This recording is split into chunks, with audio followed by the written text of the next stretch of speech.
3 allocutions ont été prononcées au cours de cette cérémonie de Lichendjili sur la côte Matev en Djinno, dans le 6e arrondissement Ngoyo.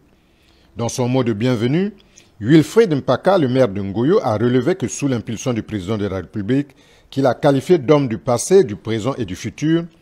les populations de Ngoyo ont plus d'une fois bénéficié d'une attention toute particulière du chef de l'État à travers 3 grandes réalisations à caractère socio-économique.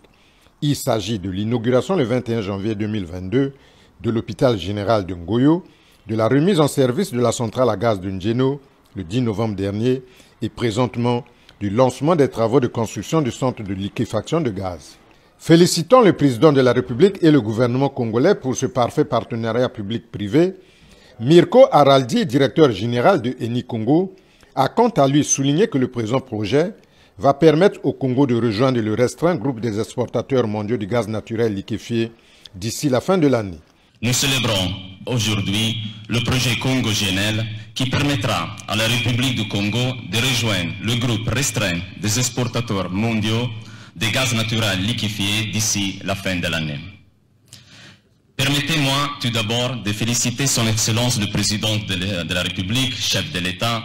et le gouvernement du Congo pour leur soutien sans faille dans la réalisation de cette étape importante. Nous sommes très fiers de travailler avec ce grand pays depuis plus de 50 ans et de jouer un rôle renouvelé dans la transformation du secteur énergétique et l'économie. Au nom du gouvernement congolais, Bruno Jean-Richard Itoa, ministre des Hydrocarbures, a mentionné que la réalisation du dit projet est rendue possible grâce à la promulgation de la loi 56-21 portant approbation de l'avenant numéro 2 au contrat de partage de production relatif au permis marine 12, adopté successivement par les 2 chambres du Parlement le 1er janvier 2022. Il a par ailleurs souligné la foi et l'ambition du président de la République, Denis Sassou Nguesso, pour l'avenir gazier du Congo en des termes visionnaires. À travers le concept de transition énergétique basé sur la valorisation du gaz naturel, considéré comme le principal ciment, mieux la sève nourricière des économies. Cette foi et cette ambition sont caractéristiques de la foi et de l'ambition de son Excellence, Monsieur le Président de la République, pour son pays. Foi et ambition dont la constance est sans cesse réitérée, comme elle a été une fois encore et de façon forte, lors du 60e anniversaire de l'indépendance du Congo, au cours duquel Monsieur le Président de la République déclarait, je cite, « L'optimisme est permis pour la prochaine décennie ». Le monde entier s'accorde et admet que le gaz naturel, à travers sa valorisation, en constituera pour les années à venir et de plus en plus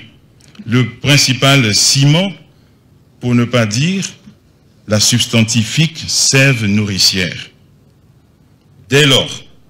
le mix énergétique idéal,